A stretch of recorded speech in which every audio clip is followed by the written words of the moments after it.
Vamos a seguir con el trabajo de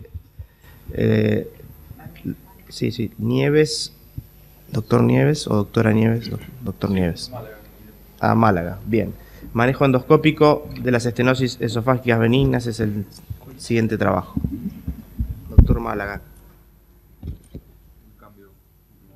Cambio en el equipo. Bueno, buen día a todos. Soy Ignacio Málaga del Hospital El Cruce. Es un trabajo que hicimos en este hospital, que se trata de nuestra experiencia en manejo endoscópico de las estenosis esofágicas benignas. Ya sabemos que la causa más frecuente de las estenosis esofágicas benignas es la péptica en un 70%, seguida por las postquirúrgicas, cáusticos, radioterapia y otras. El tratamiento inicial de estas estenosis esofágicas benignas sintomáticas se realiza con dilataciones neumáticas o mecánicas, con el objetivo de mejorar la difagia y llegar a un diámetro mayor o igual a 14 milímetros. Y la terapéutica endoscópica en las estenosis recurrentes o refractarias es bastante controvertida, incluye, entre otros métodos, el corte radiado, la inyección con corticoides, la colocación de esteno y la cirugía. Para este trabajo tomamos como definiciones estenosis recurrente como la imposibilidad de mantener un diámetro mayor o igual a 14 milímetros por 4 semanas, estenosis refractaria cuando el diámetro era menor a 14 milímetros en el curso de 3 sesiones de dilatación, estenosis simple cuando la longitud era menos de 2 centímetros, eran rectas, diámetro más de 10 milímetros, que sean franqueables al endoscopio con superficie regular y sin patología esofágica asociada, ya sea divertículo esofágico o hernia de tal grande. Y estenosis compleja cuando la longitud era más de 2 centímetros, anguladas, con un diámetro menos de 10 milímetros, infranqueable, superficie regular y patología esofágica asociada. El objetivo fue evaluar la efectividad y las complicaciones de la terapéutica endoscópica en el manejo de estos pacientes. El estudio fue retrospectivo, observacional y longitudinal. Se incluyeron 20 pacientes con estenosis esofágica benigna sintomática desde enero del 2009 a enero del 2013. Todos estos pacientes al ingreso se les realizó un tránsito esofágico varitado y endoscopías con biopsias. Y también se le evaluó el grado de difagia y el estado nutricional a cada paciente. El método de dilatación fue según la etiología, las características y la experiencia de cada operador, lo que quería cada operador. Y el máximo de las dilataciones fueron 3 y el intervalo entre los procedimientos fue de 14 días.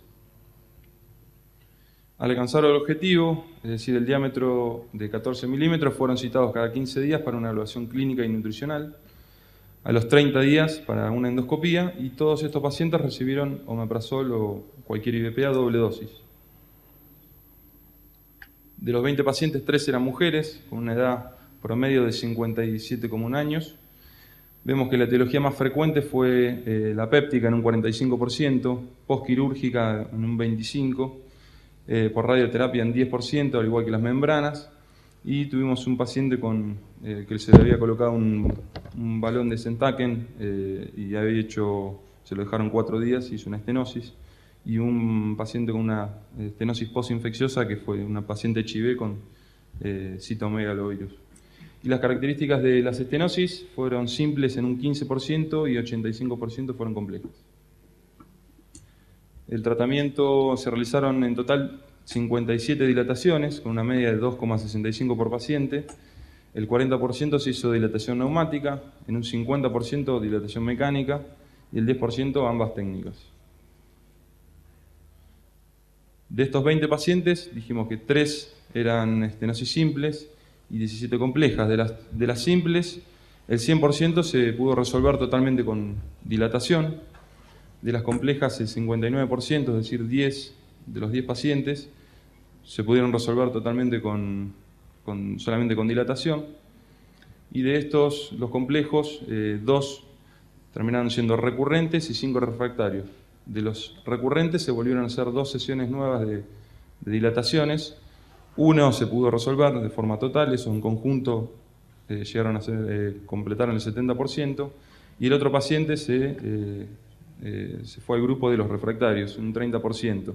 Y de estos, que eran 6 pacientes, se resolvieron 3 con colocación de stent autoexpansible y 3 de forma quirúrgica. Las complicaciones en general fueron 3,6% del total de las dilataciones, que fue un paciente con una perforación, al que se pudo resolver la complicación con una esteno autoexpansible, y un paciente que hizo un absceso pulmonar que fue alejado del procedimiento y se realizó drenaje y tratamiento médico y anduvo muy bien. Y como conclusión, las terapéuticas endoscópicas son efectivas y seguras. En los pacientes en las estenosis esofágicas benignas simples la dilatación suele ser suficiente, mientras que las complejas se requiere de otras técnicas terapéuticas, y es importante la disponibilidad y la experiencia en diferentes técnicas endoscópicas, ya que las estenosis esofágicas benignas complejas son bastante frecuentes en un centro de derivación.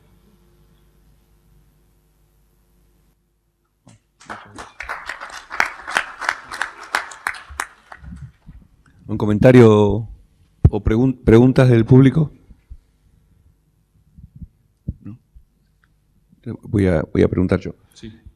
Bueno, en primer lugar, una aclaración.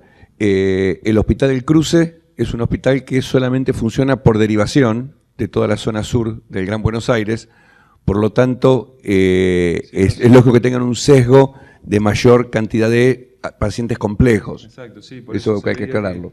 Eran, digamos, las pépticas, que son las más frecuentes, tuvimos un 45%. Son pacientes, por lo general, que requieren, ya vienen con dilataciones previas, con otros tratamientos, no se resuelven y llegan al hospital para hacer otro tipo de tratamientos. Eso es interesante en cuanto a población que manejan. Ahora, yo quería preguntar algunas cositas. Sí. Los pacientes que pusieron stent, ¿qué stent usaron? ¿Totalmente recubierto, parcialmente recubierto? ¿Los retiraron después? Sí. ¿Cuál fue el resultado a largo de plazo de cuando retiraron los stents? Eso. En 4 pacientes usamos stent semicubiertos. En un paciente no se lo pudimos retirar, entonces le tuvimos que hacer una gastrostomía, hizo hiperplasia por arriba de las copas y se tuvo que resolver de forma quirúrgica con una gastrostomía, era un paciente añoso. Y el tiempo medio, por lo general, lo que hacíamos era, le colocábamos el stent, a las 4 semanas mirábamos por endoscopía, si no tenía una hiperplasia, algo que nos haga retirarlo en el momento, por ahí lo dilatábamos 2 semanas más, depende de qué tipo de estenosis. Por lo general tuvimos un paciente que fue con una estenosis por radiación, y a ese le dejamos 2 meses. Y por lo general los otros 2 pacientes con estenosis benigna, que eran pépticas, a las 6 semanas se retiró y anduvieron bien. Pero sí estén semicubiertos. En definitiva, ¿todas terminaron resolviendo? Sí, digamos, en el corte del estudio que hicimos, sí, salvo esos pacientes que los tuvimos que resolver de forma quirúrgica, pero la mayoría se resolvió de alguna otra forma. Un par de preguntas con respecto al material y método. Uh-huh. Cuando vos decís dilatación neumática o mecánica, sí. ¿A qué te referís? Mecánica, Savary. Axial sería. Exacto.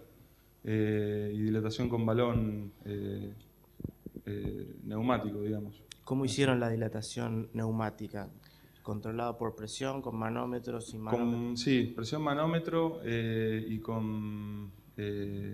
también de forma radiológica, lo hacíamos en quirófano. Eso. Así que todos los pacientes con dilatación neumática se controlaban mediante radioscopía. Pues es importante aclarar por ahí para gente joven. Ustedes trabajaron con pacientes complejos, ahí Exacto. Es fundamental controlar con presión, porque no es lo mismo dilatar a un paciente con un CMB como el que tuvieron, con una estenosis con alto riesgo de perforación, que un paciente con una estenosis péptica o una estenosis de otra etiología, por ejemplo, neoplásica. Exacto. ¿Alguna pregunta del público? Bueno, muchas gracias, doctor.